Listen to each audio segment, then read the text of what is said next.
Welcome to Heroes and Droids, your guide to movies and TV shows about superheroes, sci-fi, Disney, and action. From Marvel to DC, from Star Wars to Star Trek, from James Bond to Fast Furious, we will review the theatrical films and streaming delights you care about both. New Starware, keep your food fresh. Yes! Trainwreck 101. All right, this week we're reviewing Obi-Wan Kenobi, episodes 1 and 2, which dropped on the same night. This is going to be fun. I am your host, Doc Wright, and joining me tonight on my crew is the one and only Chris Slattery, the Slattman. Sir, how are you doing? Hello there. Hello there. You are first, so you get to do it. Very good. Yes. Christopher's got to come up with something new now. I know. How dreadful. I'm sure he's much better at words than I am, so I have no doubt that he'll be able to come up with something on the spot. Absolutely. And speaking of Christopher, let's introduce him now, the one and only award-winning filmmaker, Christopher G. Moore. How you doing, sir? Doing good. So Star Wars, is that WHIRS? Wars. That would be like all robot Yeah. Star Wars series. Is that did you make it premiere it here that the new Star Wars series coming to Disney Plus is Star Wars? Star Wars. Aren't we supposed to be getting something like that anyway? Like R2D2 and C3PO? Maybe they're gonna call it Star Wars. It could have been. And Doc had the inside info. They're reviving the old Droids cartoon. I have two. It could have been worse. It could have been worse. Could have been worse. All right. Speaking of worse, let's introduce comic book artist. No, that didn't come out right. Chad Hunt, how you doing, sir? No, I think you came out all right. Thank you. Speaking of worse. It could be worse. It could be worse. Oh my! I'm good. I felt that. All right, we're going to dive into this. We're going to give our first impressions of episode 1 and 2. We're going to try to be spoiler free for that, and then we will dive into a discussion about each one, and we'll have some. That will be with spoilers, by the way, and we'll also have some Easter eggs and other like references and nods, right? And then we'll wrap things up with our final thoughts, our score 1 to 5, and our favorite scene from each episode. Of course, we hope you enjoy not only this review, but many others that we have on the site. And if you do like them, we hope you hit the like button, hit the subscribe button, share with a friend. That will do wonders for us. And of course, we want to hear your comments down below. Let's take a look at the card, folks. Boom. Obi-Wan Kenobi on Disney Plus. 2022 episode 1 is part 1, episode 2 is part 2. There you go. Available streaming on Disney Plus beginning May 27th, 2022. Both episodes debuted the same night, directed by Deborah Chow, written by Joby Harold, Hosen Minnie, and Stuart Beattie. We'll go with that. Based on Star Wars by George Lucas. Cast includes Ewan McGregor, Rupert Friend, Sung Kang, Moses Ingram, Benny Safdie, Joel Edgerton, Bonnie PC, Jimmy Smits, Vivian Lyra Blair, Simone Castle, Flea, Tamira Morrison, Jemai Nanjiani, and a small appearance hinting for more to come of Hayden Christensen. Yes. The synopsises are: when agents of the Empire pose a new threat, Obi-Wan Kenobi emerges after years of hiding, 10 years to be exact. On a dangerous, crime-ridden world, Obi-Wan becomes a target. Lucasfilm does it again. Giving you everything you need to know and not. All right, let's dive into this with our first impressions of both episodes. Slatman, start us off. Because I already can't remember the format that we're doing. Nice. So my first impression of episode 1 is I thought it was a great start.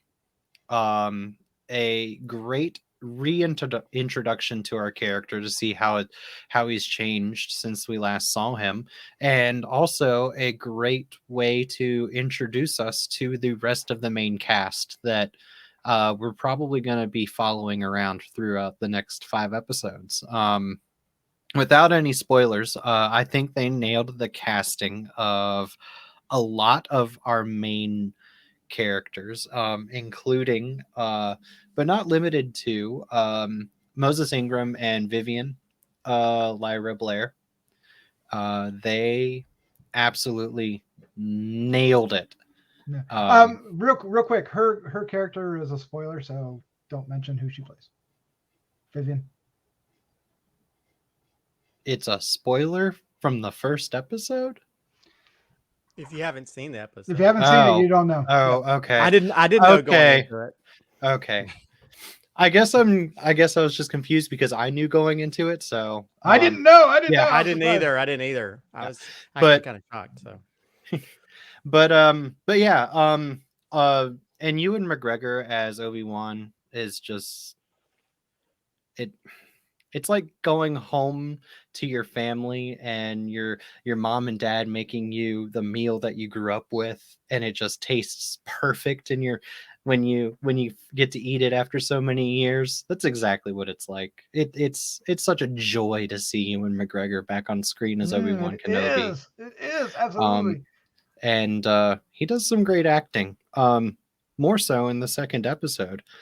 Speaking of which, I thought this was a better episode than the first episode, but I can't talk nice. a lot about it because of spoilers from the first episode. So,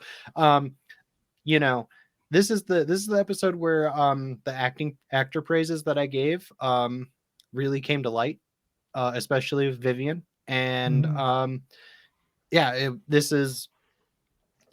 was just a joy. It was a joy to see Ewan McGregor in this episode, and he has probably the best scene of acting where he says no words I've seen in Star Wars. So expressive, right? Yeah. Oh my God, yes. Yeah. Everything's going on in his face. That's so I awesome. think that is the best that I can talk about these two episodes without spoilers. So I will pass the torch on. All right, Chad Hunter, give us your first impressions of episode 1 and 2. To kind of shadow what Chris said, it really felt like coming back home again, and Ewan McGregor, you feel like it's one of those roles where you feel like he was born to play it. He does it so well, and he's not trying to imitate Alec Guinness in any way, but he's the way he's doing it doesn't feel like he's ripping that Alec Guinness off, if you know what I mean.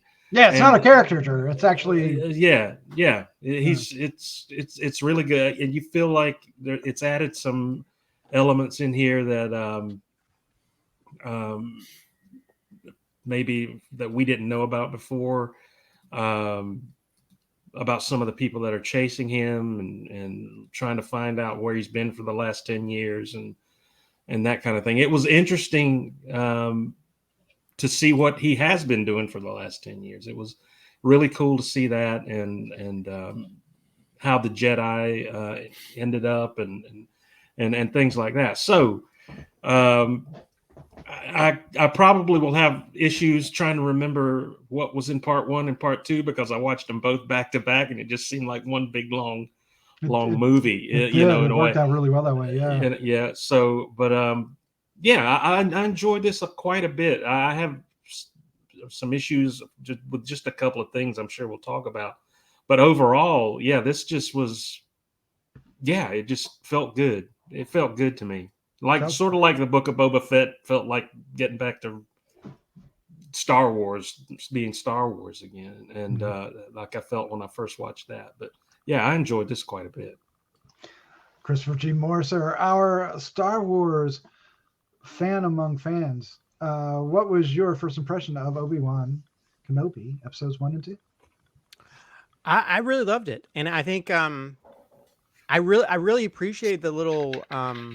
At first, I was going to skip it, but at the very beginning, they have like a recap of all the stuff that happened before that, and in some ways, it made me. I think this is this is what like the Clone Wars did, and some of these other projects have sort of been spinoffs. They've created this sort of connective tissue between the prequels, the original trilogy, as well as the sequels, and I think they're doing a good job of it to make it makes everything better to me. I mean, Mhm. there's stuff in these first 2 episodes that have a connective tissue that feels natural. I mean, Obi-Wan, I feel like there's sort of a kinship in how Luke is in the sequels. You Mhm. know, that they're both sort of like have been changed after all they've been through. And so I think I would hope that some people would learn to sort of like the Luke in the sequels based on how Obi-Wan is now, because he's basically sort of the same way, you know. And there's lines he uses that are similar to what Luke uses, you know, like Mhm. the Jedi are no more and that kind of stuff. So and I think a lot of the little storylines, I mean, you know me, I love me some Star Wars villains, and this is in the trailers, but the Inquisitors or whatever, Yes. they are I think they embody the best of scene chewing villainy that Villainy. I'm making up words.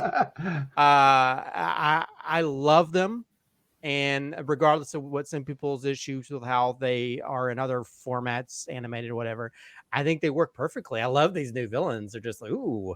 And so but yeah, I love and how we have other connections to original trilogy. I think works really well. Um and also taking us to new worlds and stuff, you know, because so.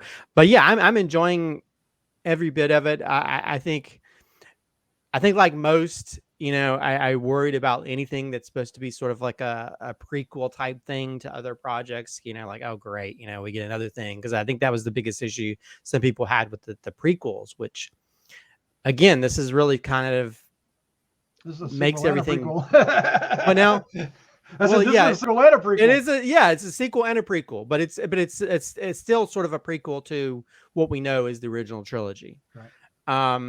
And you have someone who's taking over a very iconic role to begin with, but I think Ewan McGregor, he just went, you know, fit back into that robe like he never left it, you know. And I think we're also introduced to some new characters that are kind of cool, and we also see some old school characters that have returned.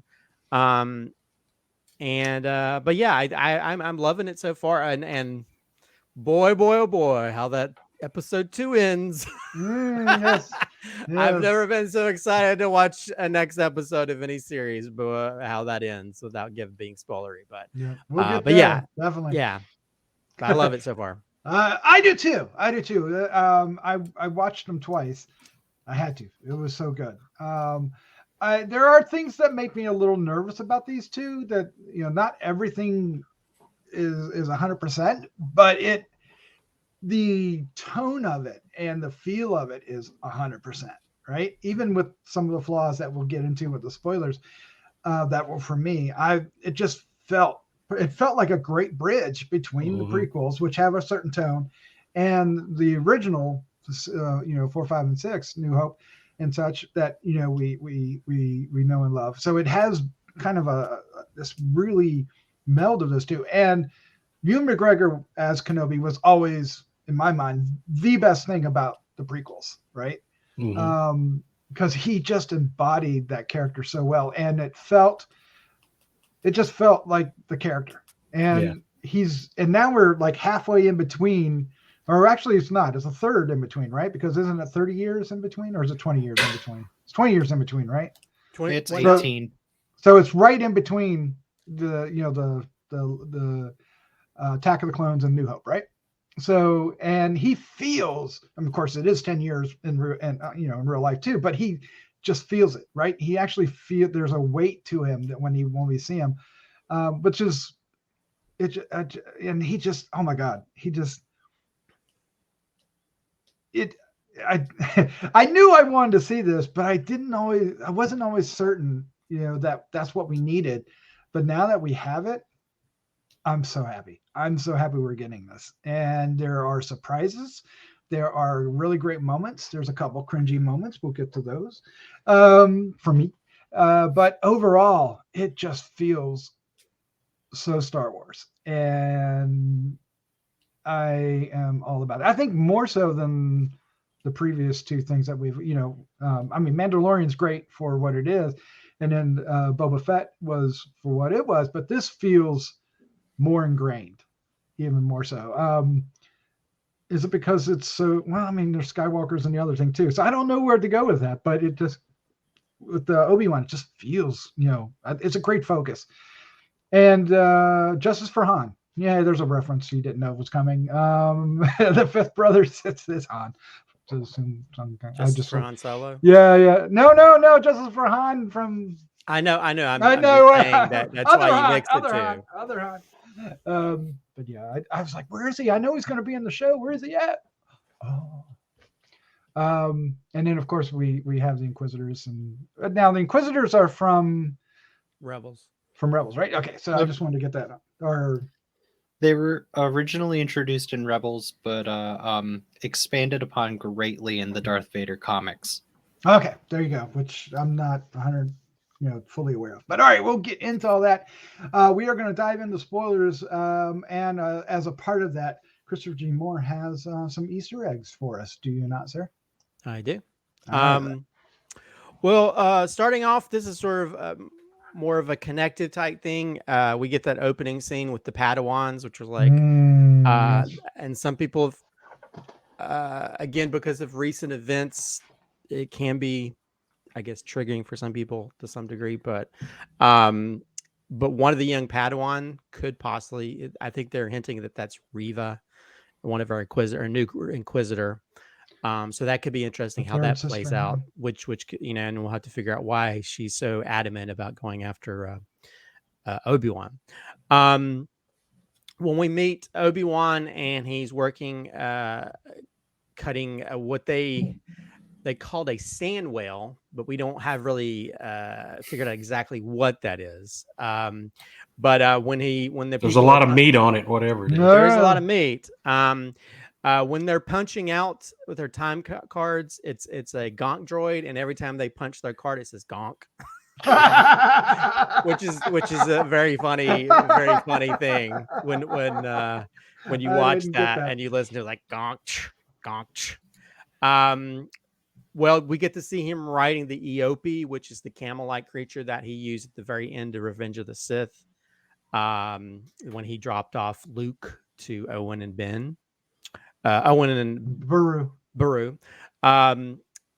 When he's stirring the liquid and it becomes instant stew, it's a nice little lyrical reference to Rey when she makes her little bread and it pops up. So that connective tissue, how everything rhymes with storylines and that kind of stuff. Secular. Yeah. Let's see. And he also sits and eats it just sort of like she did too, and she's looking at her future and he's looking at his past. So it's weird symmetry. When he meets up with the Jawa says, I could smell you all the way to Arrowhead or Anchorhead. Anchorhead, of course, is a reference from the very first Star Wars film, New Hope, where he tells Luke, you need to take that R2 unit to Anchorhead and have his memory wiped. So again, get references to some of the stuff from the original.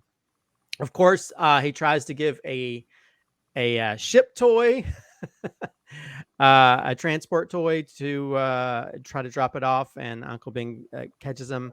Of course, that's the same toy that he plays with when he gets the two Luke has in the original trilogy in New Hope.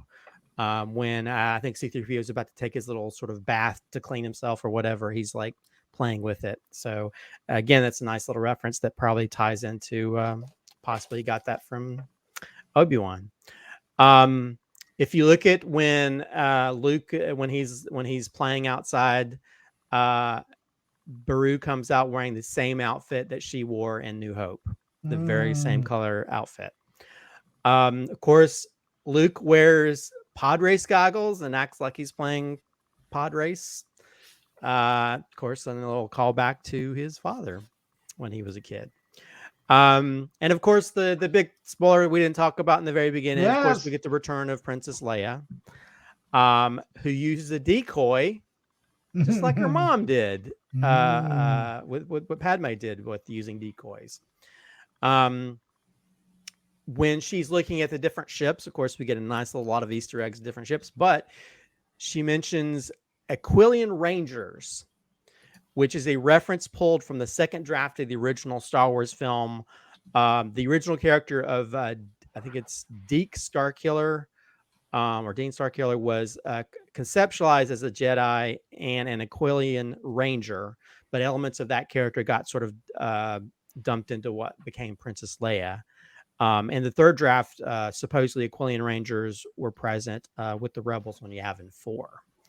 So that's a nice little interesting thing, how they've taken stuff that's been discarded over years and added it. Also, she mentions Mercen Pirates, and that's a real deep cut. That's from the 1979 Mary Jo Duffy's comic that later was included as part of the separatist group in the 2019 role-playing game. Oh, wow. Holy cow. Yeah. Let's see. When her mom says, when she's up in the tree, her mom says, it's like I'm raising a Glorag. That's a reference to a Star Wars Adventure Journal article. So again, they're really pulling from some things that most people will not know. I have no idea. Of course, we get the obligatory hand chopping scene, which seems to be very prevalent in the Star Wars universe. Although the reason why is awesome. Well, yeah, but it's very prevalent in the Star Wars universe, and then became very prevalent later in the Marvel movies, where it was a callback to the Star Wars films. There's always somebody's hand getting chopped off in the Marvel films. And of course, we get a brief shot of them, but we get C-3PO and R2-D2. Of course, C-3PO has had his memory wiped, I think. And then R2-D2 in that brief scene with the party scene. The Leia says, "I'd rather be digested by a Jacko beast," and that is a reference to a bantha-sized sort of tundra beast that's found on, I guess, snow planets, known for being force sensitive. Oh, wow. Let's see. And Bail Organa says that he used to want to chase after. I'm probably pronouncing this right. Maybe you can make sure I'm saying it right, Chris. But Purgil. But they're these deep space whales that first appeared in second season of Star Wars Rebels and really had a big part involving two characters in that. But they're the deep space whales, which I'm wondering if maybe that whale, the sand whale, might have been a crashed deep space whale, but I don't know. Who knows? Of course, you mentioned earlier that Flea shows up as one of the bandits who captures Leia. And of course, when Leia goes missing, Bail and his wife, they ask help from Obi-Wan in the same way that Princess Leia asked help back in New Hope via hologram. Let's see. When he digs up his lightsabers, he digs up his lightsaber and Anakin's lightsaber. I noticed that, yeah. So it's two of them in them. We get a brief bit with the Scurrier, which is an animal that's was originally created for the special edition of New Hope, but it's not a Womp Rat. That's a totally different animal there. Let's see. The distress call he gets on his old communicator was first heard in Revenge of the Sith when the Order 66 came up, when he's riding the lizard creature in that. Of course, we get the new Lola robot, which evidently you can already buy at Star Wars Celebration. So they made that thing ready for people to order. When the robot has a little buzzsaw that comes out in the same way that R2 had the little buzzsaw come out in Return of the Jedi to get them out of the net when they're caught in that net. Of course, we get the Return of the Inquisitors, which were first visually shown in the Rebel series. And they're taught like the way of the dark side, but they're not full Sith, because, we always say Sith, they're going to only be two, but I guess there's always an exception to certain rules. Let's see, when it comes to Star Wars and creating villains. Yeah, because they're called brothers and sisters, right? Yeah. Except for the Grand Inquisitor. Yeah. Let's see. Of course, the city, most of the city that we see in Tatooine is actually Mos Eisley. You can tell by the crash ship in the middle, which was in the original. Let's see. Obi-Wan says the time of the Jedi is over. Luke says time of the Jedi is past. So we get sort of like the cyclical reference to things. When Leia is talking about the different ships, she talks about the tri-wing ship, which was actually a collaboration with Porsche with Lucasfilm to create a ship that would be used in future media. And of course, its first appearance is in Obi-Wan. Oh, wow. That came about in the process of the Rise of Skywalker is when they started developing that. That's all for episode 1. Episode 2, this is our first look at the planet of Daiyu, which is a new planet to Star Wars. It was created to sort of have a look of like Hong Kong or Blade Runner, but also some people feel like it's also a reference to the Star Wars Underworld series that Lucas was originally developed, and there's little bits and pieces of it out there that got scrapped. There was also a video game that had some elements of that as well. Of course, we get a clone trooper that's actually played by Tamara Morrison. Yes, a 501st trooper, which is, I'm sure that's why Obi-Wan's looking weird at him. He's going to attack me or something. So it was cool to sort of see him, because everybody, I think there's been several, we were all like looking at pictures and trailers thinking like, ooh, is this character going to show up? And I'm sure we could still have one of those characters show up, but I guess we'll find out soon enough. The young female spice dealer, Tetha Grigg, I think her name was. She's actually Ewan McGregor's daughter. Oh, wow. The drug dealer? Yeah, so when she makes a reference to her abandoned by parents or whatever, but her name is Esther Rose McGregor. And so that's kind of nice to have his daughter, being a part of this new storyline. Interesting dialogue between the two, if you know that. So, yeah. Oh, well, yeah, very much. Because there's a reference to being, parents and that kind of stuff. She mentions 3 types of spice. She mentions Kessel Pure, which, of course, spiced directly from the spice mines of Kessel, which we get, references from the very original trilogy. She talks about Glitter Stem, which is produced from the webs of spice spiders that was explained in Star Wars. Spice spiders. And then also Felucian, which actually comes from the planet Felucia, which, if you remember, was the planet full of a lot of fauna and plants and stuff that was in Return of the Sith, where the Twilight, what's her name? Ayla Secura, she gets killed underneath the big leaf. So that planet is a special spice named after that planet. Of course, we've all been talking about who is Kumail Nanjiani. Who is he going to play? He plays this fake Jedi. Just doing magic tricks pretty much to make it seem like he's a Jedi. He even wears his lightsaber on the outside, which if you're a Jedi now, you don't do that because you're going to get killed. And he gives safe passage to this mom and her kid to Corellia, which is the home of Han Solo. There's lots of signs in Arabesh that you could probably do a whole episode just on all that, but there's a couple that say Gun snacks.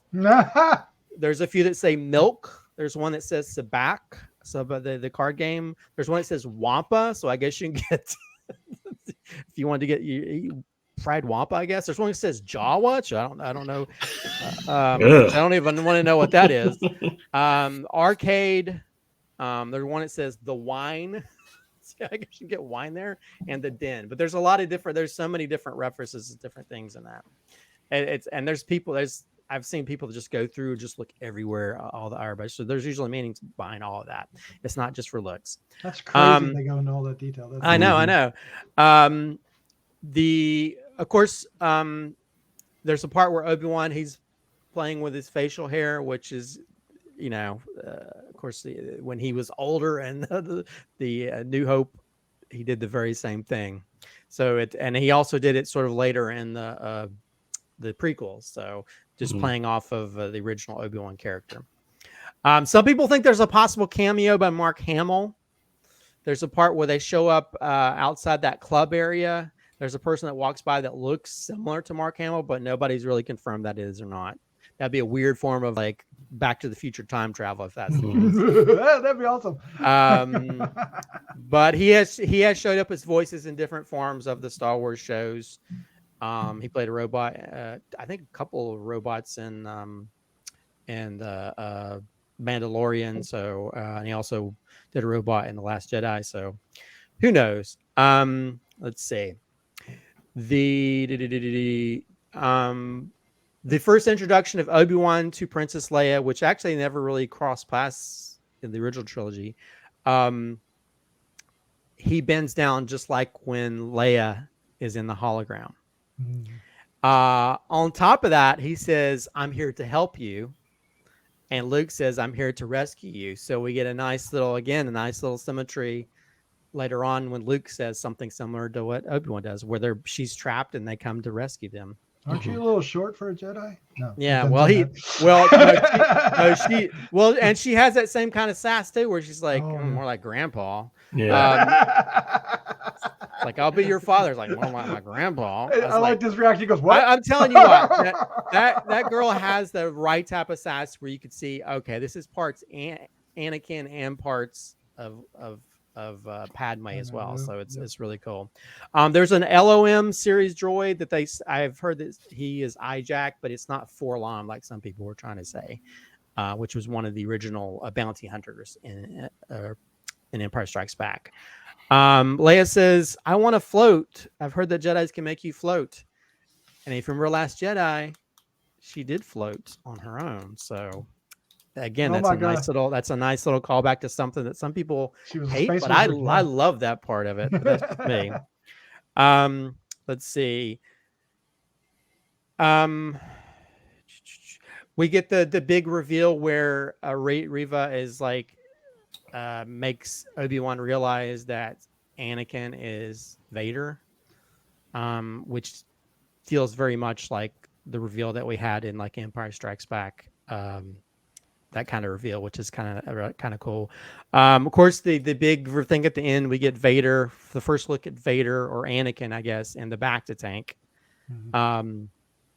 Let's see. Reva goes into the person's mind, just like Kylo Ren did. So we get a nice reference to that. And I would say also, it seems like Leia has that power too, where she can look into your mind, and that allows her to sort of say snarky things. She does it twice, yeah. She does it twice and uses it to her advantage. So I feel like she's already very force sensitive and using that at this point. For the Breaking Bad segment, where Obi-Wan sneaks into I never thought I'd see a drug factory in a Star Wars film, but we get one. When the outfit he wears is actually similar to the original Ralph McQuarrie look what Luke was supposed to wear. He was supposed to wear goggles and a mask. So it's a nice little sort of reference or callback to that original idea they had for Luke. Because there's a part where Luke's fighting Darth Vader and he has that similar outfit. So it's nice that even something simple as something you'd wear trying to not breathe in drugs. Something based on a concept drawing. Let's see. One of the kidnappers is a Falleen, I think the name of it is, which is the same as Prince Xizon species from the Shadows of Empire book. Other is the same species, of course, as Darth Maul, one of the Zabrak, which actually Obi-Wan cuts his hand on one of his horns. We've never seen them fighting where you cut the hand on the horn. So when Reva sees them fly off and she's yelling, like, I know what you did last summer. There's a Rebel Alliance transport ship in the very back behind her. So we get to see sort of the types of ships that the Rebel Alliance use, where they just use whatever they could find. The dinosaur looking alien is a T-Shock, I think the name of it is. The bounty hunter? Yeah. Which actually the T-Shock was eating like a rib thing, which supposedly might be similar to what you can get at Galaxy's Edge. But he's from the Expanded Universe comics, so that specific species. I don't know about you, but when Reva comes to like Obi-Wan, I kept saying, come out and play. I kept expecting her to like have the bottles on her fingers, and It's a nice little Warriors reference. I don't know if they meant it, but I just felt that this whole I kept saying that she's going to say come out and play, but she didn't. Reva says your fear betrays you, which is similar to what Darth Vader says to Luke. Your thoughts betray you. Also, here's a nice. We just got the announcement of the Fallen Order sequel trailer, which happens in the same timeline as Obi-Wan.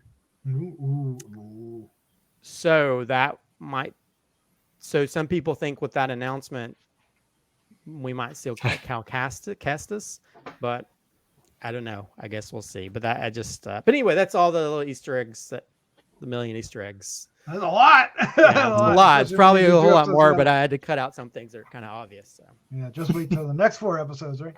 All right. Well, let's dive into our the spoilers and everything, and let's for this part, let's just group the two together because we might, it's basically 2 halves of a whole. Let's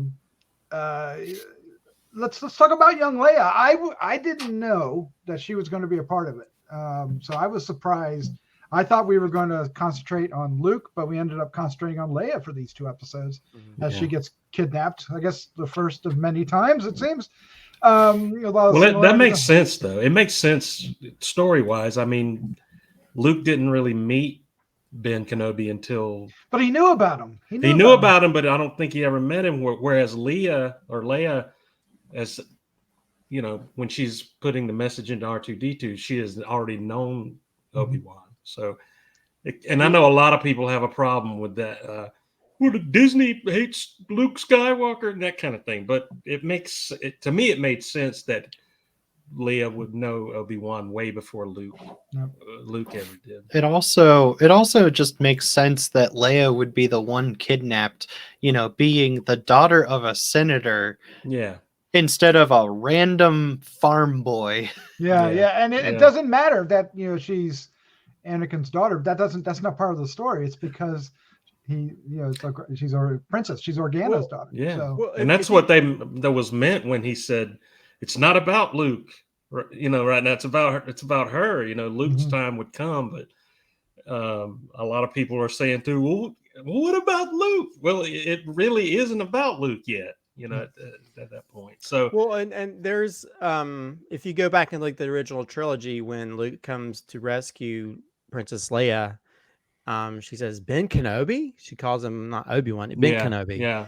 And so to me, if you go back and watch that scene, it almost feels like she recollects the time that Ben Kenobi came to save her. Yeah, so things like that seem like that reinform those scenes, even though it probably wasn't meant to be this way. It reinforms and adds this extra level to it. Like, oh, she remembers him. And on top of that, she was in the hologram. She said Obi-Wan, not Ben, but yet she recognizes Ben as well. So she had to have known that they were they were the same person. Yeah, and which was always So that I love that. I love that it took him off of Tatooine. I liked the first episode being on Tatooine and establishing where Obi-Wan has been for 10 years, but I was happy we didn't stay on it and that we went off. And I also liked the inclusion of Bail Organa and having I love Jimmy Smits. It was so good to see Jimmy Smits back in that. And we also got Joel Edgerton as not Ben, but Owen Lars, and his scene. When they encountered the Inquisitors was quite tense. That was really good scene, and he's a great actor. And the confrontation, even though it's not a confrontation, it's just it's just dialogue, but there's friction there, and you felt it. And it was, oh man, these 2 guys are great opposite each other. I hope we get to see more of them interacting. Well, but you can also see how they've both also. I know that Ewan McGregor had to sort of get back into the Obi-Wan voice returning to this role, but you can definitely see how him and Joel Edgerton have sort of leaned into the older versions of their characters as well. Especially Joel Edgerton. If you go back and look at that original Owen Lars actor who played that, he's definitely leaning into more of how his speech patterns and stuff. So it feels like a natural connection to where we don't have to do any kind of weird face stuff. Right. Using old pictures of people to it works just as well. It doesn't take me out of it that it's a different actor. Not at all. You know? Not at all. Mm.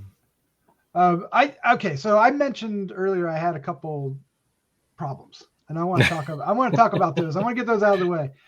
Benny Safdie as Nari, this young Jedi that shows up on Tatooine.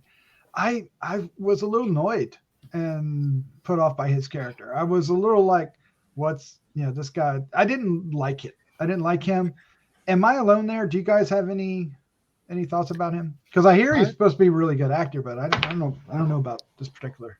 Yeah, I'm kind of with you. I felt that it felt like there was something missing in this. They had to cut something, and they cut something important for him because he seemed like he should have been much more important, but he wasn't, and there's something just missing there.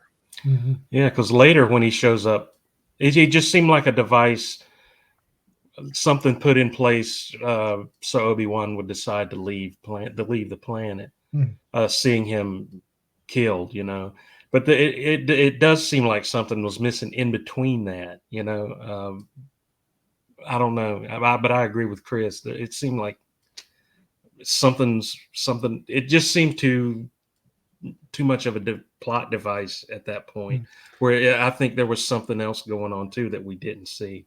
Yeah. It did give us some great dialogue from Obi-Wan though, but that's about it. Yeah, especially when he's trying to talk like he's not Obi-Wan.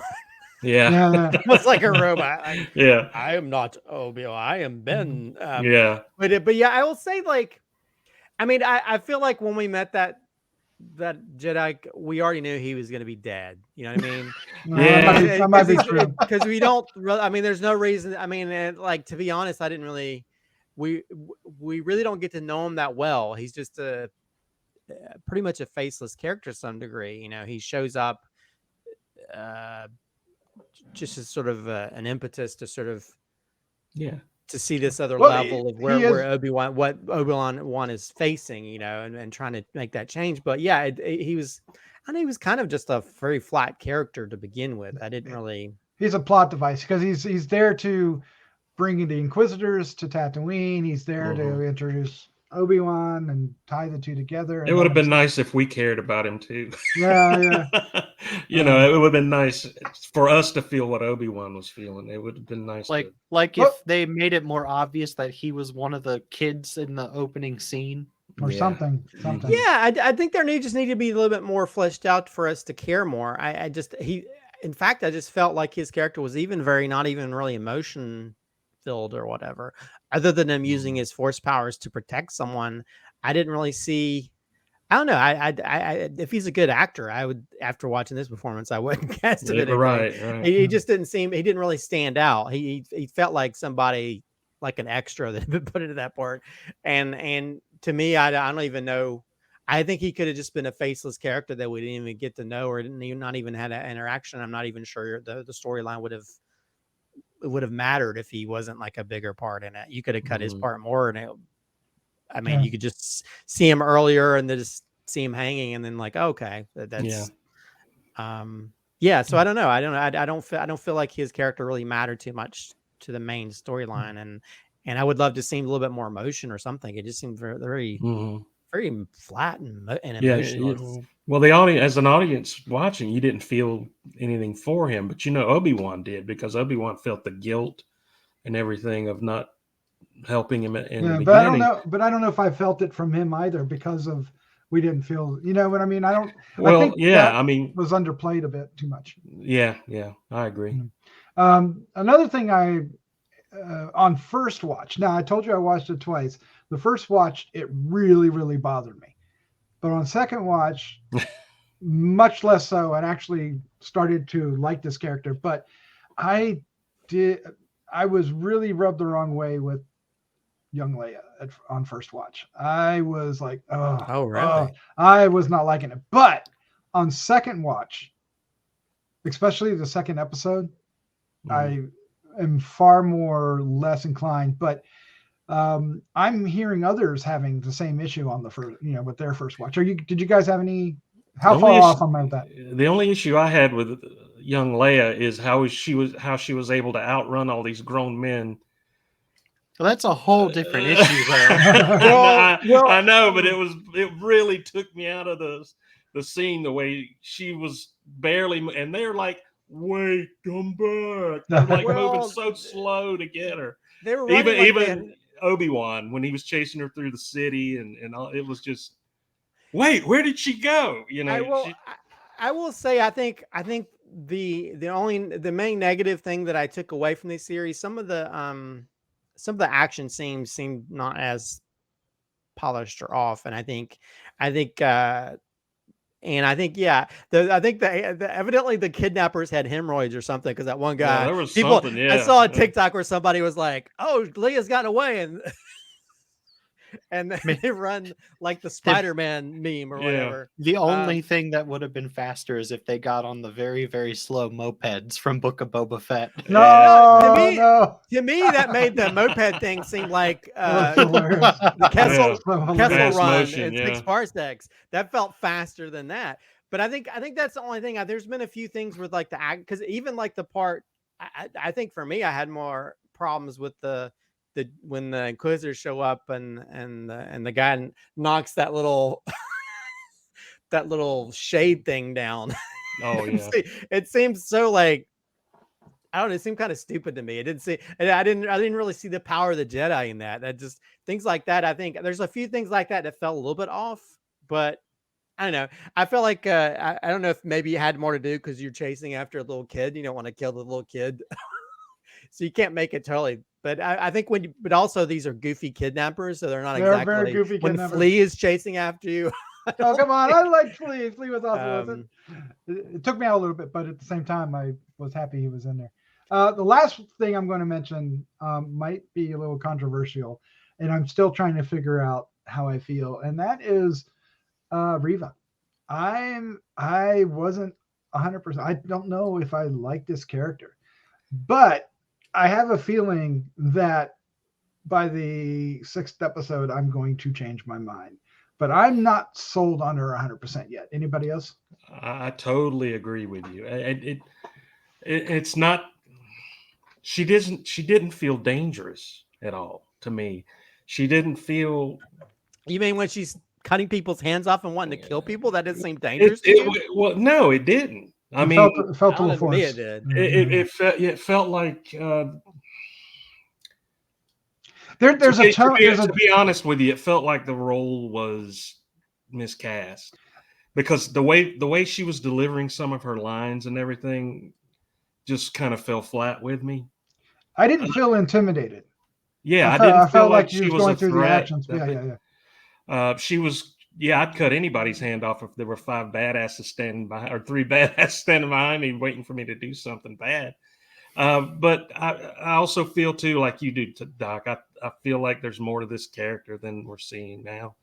That maybe it'll be different, but I just felt like the line delivery wasn't there for me. I just didn't feel like it felt out of place or something. Like, I don't know. It's a weird. Not saying she's not a good actress or anything like that. It's just some of the ways she was delivering the lines fell flat, and it didn't seem. And then because of that, she didn't feel very dangerous to me or very intimidating. And she looks so different than the other Inquisitors, right? She feels. I mean, I know I'm kind of getting some backstory about why, but on screen for this, not knowing anything about any of these characters, is like, why is she a part of, because all the other 2 that we get to see, the 5th brother and the Grand Inquisitor, look very specific, and even the 4th or 5th sister that we see in the 2nd episode, she looks different too, but Reva doesn't. I mean, not that she can't, but it just felt. I didn't other than the outfit and the saber. She felt like she had her own agenda, like she wasn't part of the group. That. Yeah.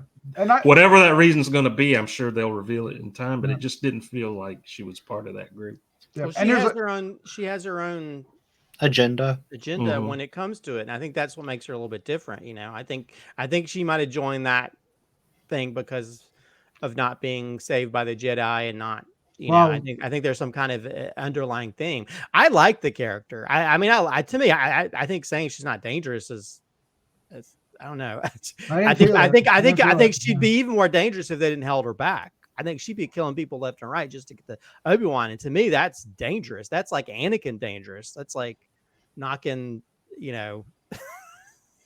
I don't know. I don't know why. I don't even know why I would feel that way. I just don't feel like well, she was... I mean, I don't know. I mean, and I mean, as long, I think the online banter about it is more just. Well, I don't listen to any of that. I don't even know what that is. The toxic fandom, like, oh God, a powerful woman of color.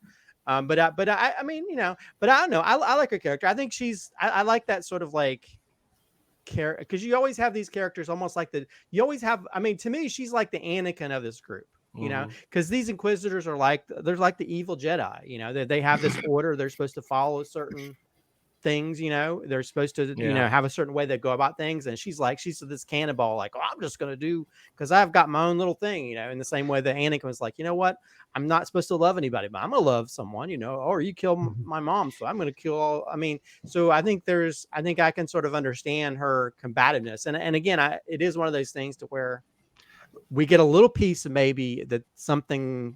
Yeah, we do. Her character was supposedly a Padawan. So I think we'll find out more why she is the way she is. Although in some ways it's definitely very extreme, because she's willing to knock anybody down in her path. Right. And out of context, without knowing the backstory, the way she interacts with her own team, the Inquisitors, just doesn't work. It doesn't work for me right yet. But I feel like by the time I know her backstory, because they're going to tell it, I have a feeling we're going to find it out in the next 4 episodes. If I go back and rewatch these episodes, I don't think I'm going to have that problem. And I think that's just a little bit of a storytelling quirk for me personally about her character, that we need something. And then on top of that, Slattman, we haven't let you talk. Do you want to chime in real quick? After seeing some of the goofy shit that the Inquisitors can be from the comic and Rebels. Okay. I think Reva's fine. Okay. Reva's a good character. I also think that that last scene where she's like you know, doing the whole the Warriors impression in episode 2, that kind of nailed her character for me. If only the Grand Inquisitor hadn't shown up and ruined it for me. I mean, that ruined it for me. They have to put it in canon how Rupert Friend became Jason Isaacs. So it's okay. Gotcha. That's how it happened. So is it? Are we sure that he's really dead? So my theory on this is that my theory on that is it could be one of two things. Cloning, because we know that the Emperor is working on cloning, and that puts a whole new spin on the line the Grand Inquisitor says at the end of season 1 of Rebels, where it's like, there are worse pains than death. You don't know those pains. Imagine dying and having to come back to life every time you die. Or 2, the Sith are known to not die from a simple stab or, you know, getting chopped in half. So, you know, his anger will fuel him to live. Yeah. Well, you do have the whole transference thing that happens that allowed the Emperor to live. That's not going to happen with. Well, I don't think Reva's going to be part of the Inquisitors terribly much longer. The transference thing is like it's a once in a blue moon Sith thing. Although some of them they have healing powers, so I don't know if, you know. Yeah, healing powers will take the anger, will take the life from someone else and stick it into someone else. Yeah, he may survive that. We'll find out soon, I'm sure. He probably will. We've learned that they've all survived worse. Yeah, he's listed as all 6 episodes, so I'm sure we're going to find out next week. So let's jump into some conjecture since we're on Reva. And at the end, of course, she knows that Anakin is Darth Vader. I was under the impression nobody really knew that. That's what I thought. So how did she know that? How does she know it? And I feel like I know this one. Okay. Can I let me conjecture first, then tell me how wrong I am. but I have a feeling she's a mole. She was brought into this by Vader and Anakin, and they knew each other in the past. Oh, yeah, could be. I feel like, and that's why she's so hell-bent on this, because she's receiving orders straight from Anakin, or straight from Darth Vader. Mm-hmm. Chris, how wrong am I? No, that's very possible. Okay. Vader is known to do shit like that. Yeah, he is. The other thing Shit is, like I want a shirt with Vader. Data Vader known to do shit like that. if she is one of the characters from the opening scene of the first episode, she probably saw Anakin, or who she knew as Anakin Skywalker, slaughter Jedi and be called Lord Vader by the clone troopers. Mm. So it's not that, and Inquisitors, most of the Inquisitors are fallen Jedi or Padawans that were Right. brought in to become and taught the ways of the dark side instead of slaughtering them as younglings, or Padawans. So it's very possible that she just knew from the beginning. Yeah, and of course, everybody's speculating she's one of the ones that we see at the beginning of the first. Yeah. Episode. Yeah. The only person that has figured it out without knowing beforehand is Thrawn. Thrawn is the only one that was able to figure it out on his own. And even then, he only knew because of very specific circumstances that caused him to go to the same planet with both Anakin Skywalker and Darth Vader and figure it out based on mannerisms. Well, didn't he also figure out like something about flight patterns, the way he flew his ship or something? Yeah. Yeah. Now, so- does Tarkin know? I don't think. I Tarkin knows. think Tarkin figured it out at one point, but I think he might have been told. Because Tarkin is like the only one that I know of that ever had a leash on Vader, right? Other than the Emperor himself, that's right? true. Yeah. So Tarkin Mhm. Tarkin has something on him, or because Vader could easily have disposed of Tarkin at any time, given what we know about him, right? So Mhm. That's there's true. got to be something. You're right. I think Tarkin and Thrawn are the only two that figured it out, but Tarkin probably figured it out because of different reasons, like political reasons and Yeah. caressing it out of the Emperor. Yeah, well, that might be true too, and maybe the Emperor did that to kind of reel him in a bit. You never know, but I'm curious about that. I mean, that I felt was, I don't think that was an accident. I don't think it was a mistake, and people are kind of up in arms about it, or some people are. But I thought it was like, okay, that's a clue, that's a point. There's something to that. We need to pay attention. Yeah. Mhm. It also would make sense with your theory why she was so hell-bent on finding Obi-Wan as opposed to any other Jedi. If she was Or being told, Inquisitor. if she was, Oh, yeah. if she was told by Vader himself, you will hunt Obi-Wan Kenobi. I don't care if you hunt anyone else. And she didn't want him killing him because the Grand Inquisitor was going to dispose of him. So she had to kill the Inquisitor because she can't kill him. She's got to she tells him, you're not going to die today. Yeah. So I think that's why she took that action, not because of her own deeds. I can't wait for that interaction, the two of them together. I think once we get Reva and Vader together, my whole mindset about this character is going to change. Yeah. Well, that helps. What you guys have just explained, a few things there, help me understand that character a little better too. Yeah, and I think So- also, well, I think on top of that, I think she already has like a chip on her shoulder because she's not they're calling her by her name as opposed to like, Well, was they it call her the third sister or something. or what- Third sister. Yeah. Yeah, they call her by her name, and they treat her almost like she's an adopted kid as opposed Yeah. to being part of the real family. And I think also with her being different, like you mentioned, Doc, she's just this young Padawan that they indoctrinated into their cult type thing. Well, they And said so- that there was something about her skills that got her past whatever they were worried about. and so Mhm. she has these skills, but at the same time, she's not in the same mindset. She's that stubborn Skywalker type attitude. Yeah. Well, it would make sense too if Vader has sent her there. Mhm. You know, she would have a different agenda from the rest of them, and she would seem separate And she would have from that the rest of them. Well, that Yeah, conflict, right? So yeah, Maybe yeah. could she be like Vader's Padawan?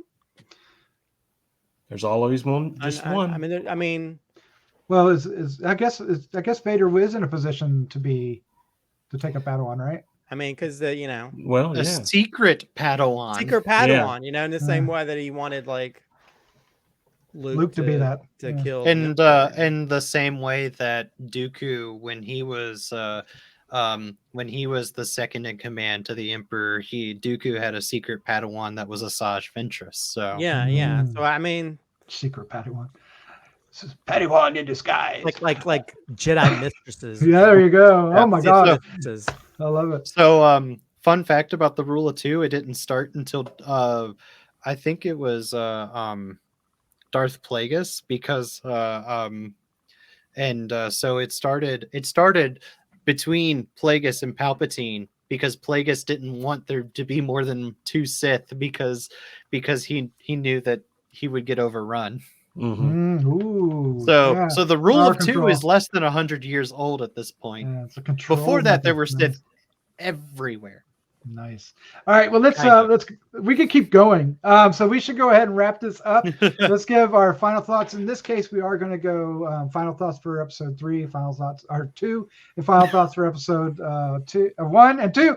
Holy crap! Help me. Let's do this. Slatman, you sir.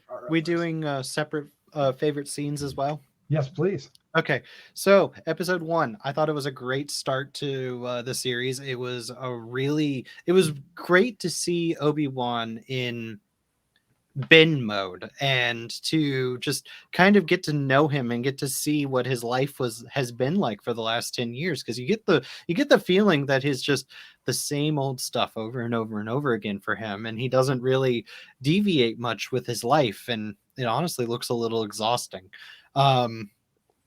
But it was that everything works for me in this episode. Even with the small flaws that y'all have mentioned, it works based on the power of Ewan McGregor and Joel Edgerton and Vivian Lyra Blair. Those three just knock it out of the park for me for the first episode. Nice. Nice. And I think it's a great first episode. The first episode's never going to be perfect because it has to do a bunch of exposition dump, but I think they did it in a very good way. I don't have any issues with the writing. I thought there were some really interesting shots. And yeah, it just made me happy seeing Ewan McGregor back in the role.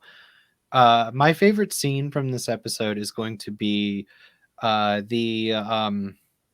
going to be the confrontation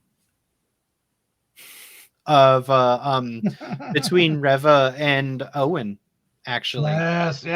But specifically, it was when Obi-Wan goes up to Owen and says, "Thank you for that," and Owen goes, "I didn't do it for you." I know that interaction was fantastic. Yeah. Excellent.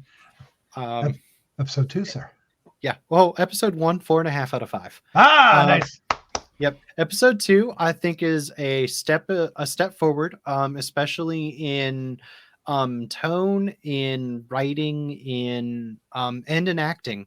Vivian Ewan and Moses Ingram really nailed it for me with this episode, in terms of actual performances.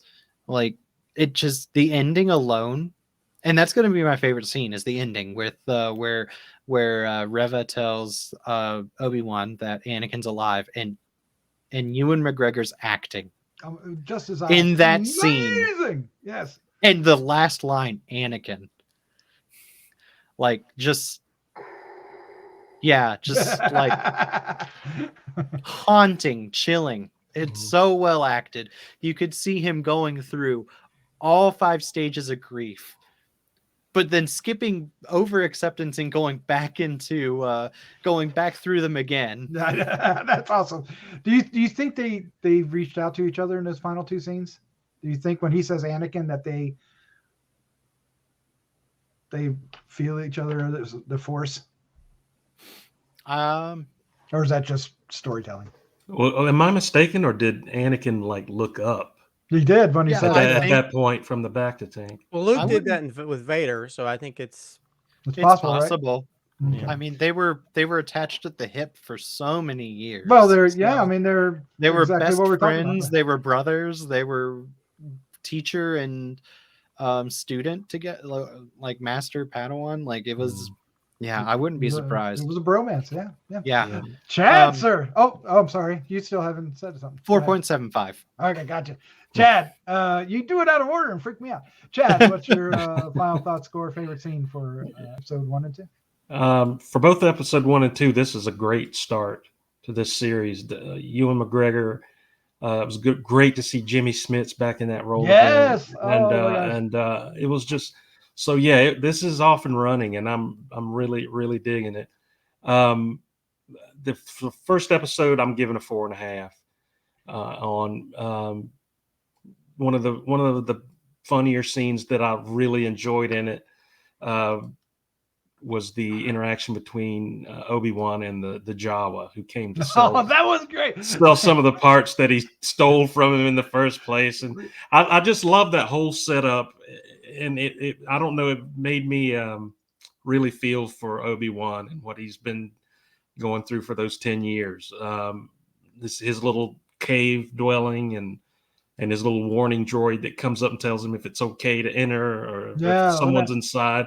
I really liked those scenes because it really conveyed the inane life that he's lived these past 10 years, and it made you really. I think that alone will make you want to cheer for him more as he goes forward. Yeah, he's redefining what a tiny home is. Yeah. Right. Yeah. So 4.5 for that one. That's my favorite. That's my favorite scenes in there. Episode 2, I'm going to give a 4.5 as well. Nice. Just because I feel like it was one big movie, watching them back to back like that.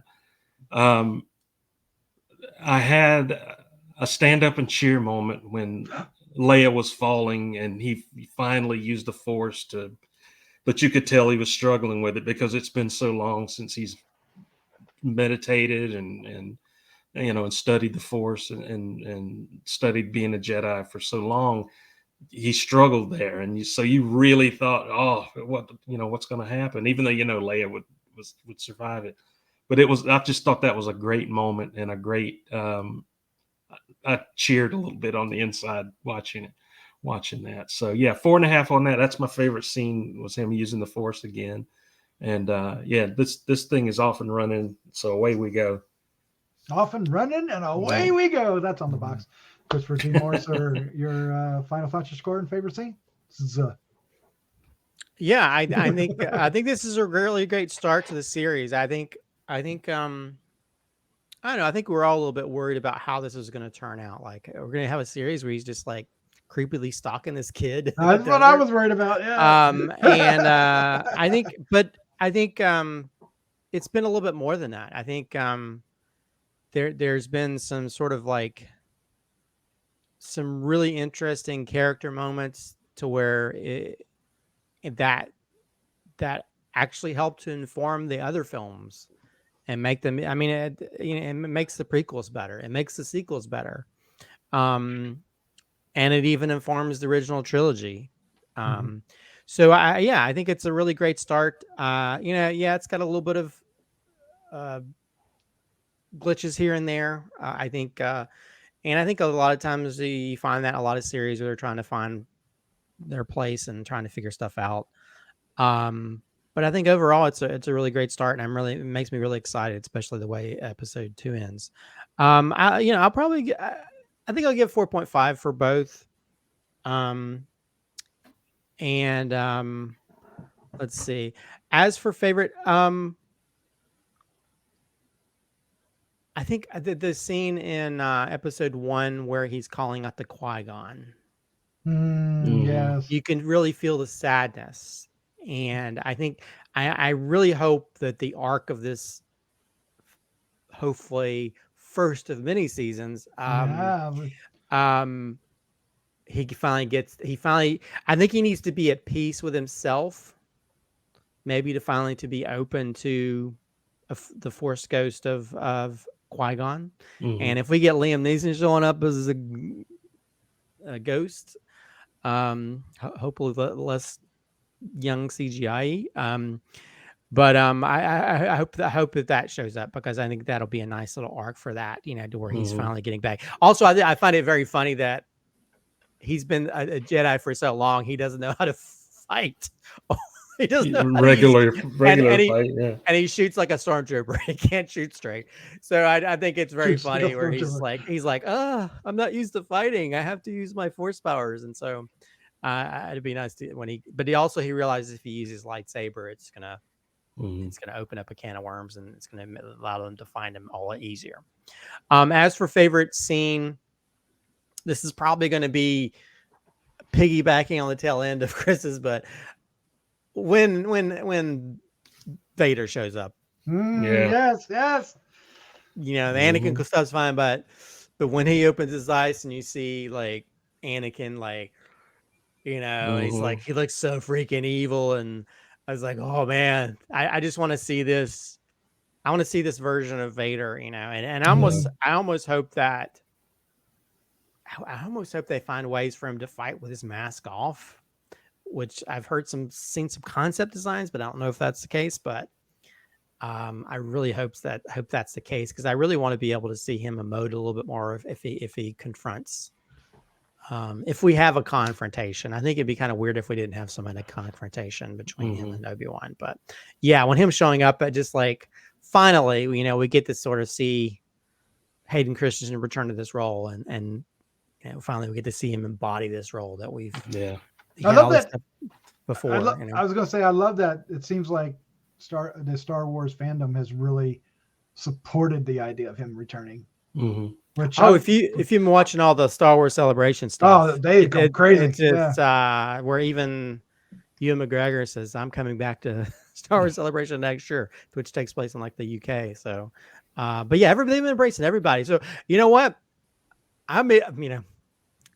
I could see them returning. I know I say this about every Star Wars show. I could see Jar Jar returning, and be they would embrace for that character, which he could, because we are in, I love the meme that they made where he's looking at Luke through the things, but instead of Luke, he sees Jar Jar. Okay, so I love these two episodes. The first one really established where Obi-Wan was, and I really appreciated that. I really felt his drive, his loneliness, and his reluctance to return to being Obi-Wan, right? He needed to stay Ben, and he needed to stay Ben for Luke, right? And he did not do things that he really had to struggle not to do things to maintain his commitment to Luke, right? I was like, oh man, if he goes off planet, what would drive him off planet? There has to be something important. The Leia thing is perfect, right? Bail Organa, Leia in trouble, Bail Organa, the connection that they've had, throughout the prequels is the connection that would do it, right? That doesn't feel contrived, right? It feels, okay, of course he would. He would have to be. He'd eventually be compelled to, right?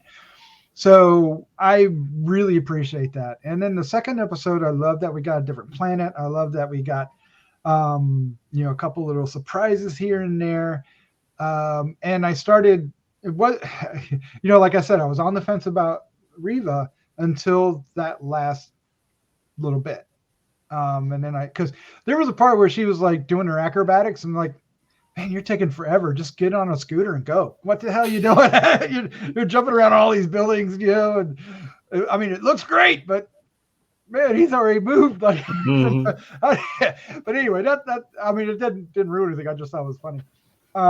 Last thing I want to say before I get into my things is that I found this wasn't supposed to come out like until like 3 a.m. on the East Coast, and because of Star Wars Celebration, I think we got it about midnight, maybe a little early, and I didn't know it until I saw your post about it, Christopher, and I went bam, I went on. Hadn't gone to bed yet, and I think I watched it around 1, so I was up to 3 watching it, and so there was so much expectation and urgency to watching it at that point that a lot of things soaked in differently.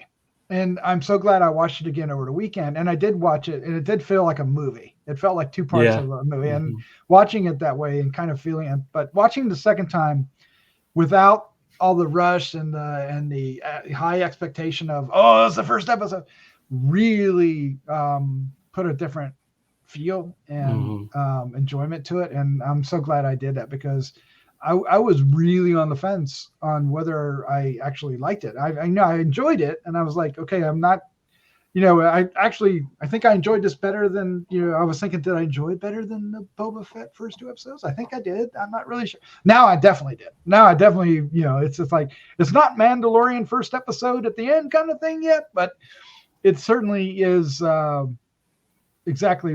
It's more what I was expecting the second time watching it. So very happy I did that. 4.5 for both episodes 1 and 2, because I think they're just 2 parts of the same whole. I really do. And it really, now it gives Obi-Wan, a new drive. There's a reason he knows something now. Something has changed. It explains some connections. It'll be curious whether we see more Leia going forward. I hope we do. I wonder if we'll get back to Luke or not. Who knows? Or if we can go back to Tatooine until the end, right? Who knows? Can't wait for the eventual confrontation between Obi-Wan and Vader, and Reva and Vader, and more Inquisitors. So I'm really, it's got my hopes up, and I'm really excited about the next episodes. My favorite scene from the first episode, even though I pissed on the scene earlier, it's the dialogue that Ewan McGregor delivers to poor Nari, the guy we didn't like. It's just that whole thing about, the Jedi are extinct. We fought, we lost, go home. It was just so chilling, and he delivered it with such. There was so much despair and anguish in his delivery. You just felt that he was a shell, right? He wasn't he wasn't fully Obi-Wan anymore. He wasn't even. I mean, he was Ben, but he was Ben, right? He wasn't Obi-Wan at all at this point. Yeah, and you really felt it in the way he delivered that line. And I thought that was so chilling. The second episode, there's a whole lot you can go with. We really didn't talk about Haja Astri too much, because at first he was annoying as AF, and then got a little better.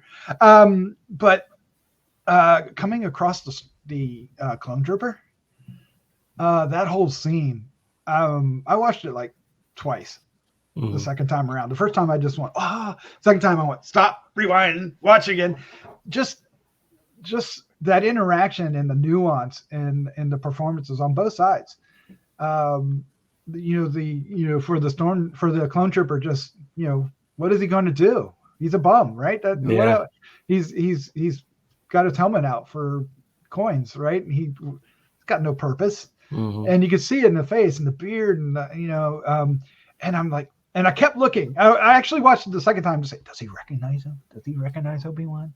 Would he recognize Obi-Wan? He should, right? But not every clone trooper ran up against Obi-Wan, right? So maybe if he did, he didn't say anything. He didn't say anything.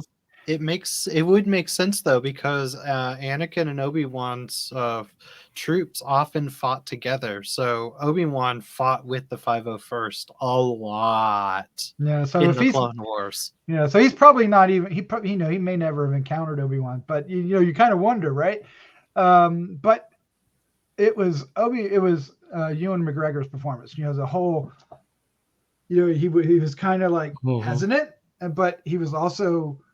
You could see the sorrow in his eyes. It was really, we talked about his acting, and he did so great through these 2 episodes in the scenes that focus on him, like the ending when he finds out, and here, and when he's having conversations with Owen. We talked about this. When he's old enough, he has to be trained. Just its delivery, and it feels so reminiscent, right? Love it. That was great. Yeah. Agreed. All right. Well, we went long on this, guys. I thought we would go 45 minutes at tops. Here we are, almost an hour and a half in. I think we should wrap underestimated this up. our power. I know. Every time I do that. All right. But that's it. That's our review of Obi-Wan Kenobi episodes 1 and 2. We'll be doing each episode as they come out from here on, because the first 2 were delivered on one night, so that's the way we did it here. We have 6 episodes. However, let's end with this. I don't know. Did you guys hear about Ewan McGregor's little drop the mic moment at Celebration? He said, "I'm so glad that you liked the first 2 episodes." He came out, after it premiered, and he goes, "I hope you enjoy 3, 4, 5, and 6. Pause. And 7, 8, 9, and boom, he drops the mic and walks away." And you're like, what does that mean? What does that mean? And it could mean nothing. He's just hyping. He's just getting us all riled. It could mean that there's, second season coming. It could mean something else. I'll tell you what I want to see, because and it's a little premature for me to say this because we haven't gotten Darth Vader in here yet, but I want the second season of Obi-Wan to be called Vader. I want Vader to be the focus, with Obi-Wan being supporting. They have years of comics to pull from too. Oh, and they just have to adapt. They just have to adapt those comics because.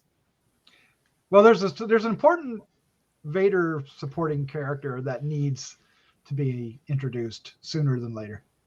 Who? Dr. Aphra. Oh yeah. Don't get me hyped up, Doc. I would be the first in line for a Darth Vader. Oh, we need series. a Vader. We need a Vader series. But I don't know. I mean, if it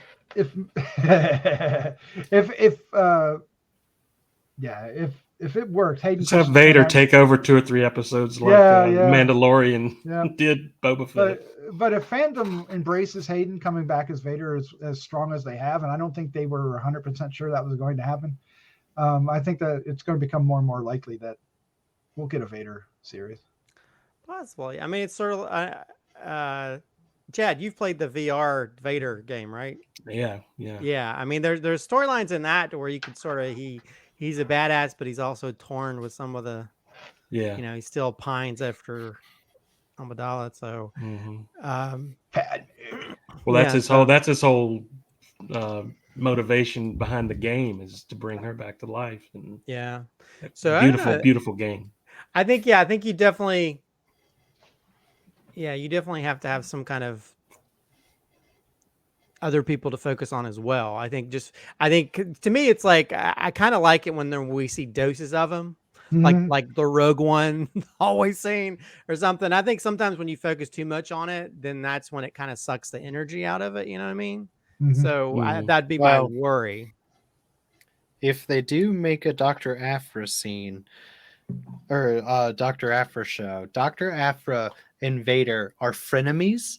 They're frenemies, yeah. Not too happy about each other at the time. And that would make a great way to get our dose of Vader. Yeah, because you can concentrate on her a bit. Yeah. And you get a Wookiee returning too, so not Chewbacca.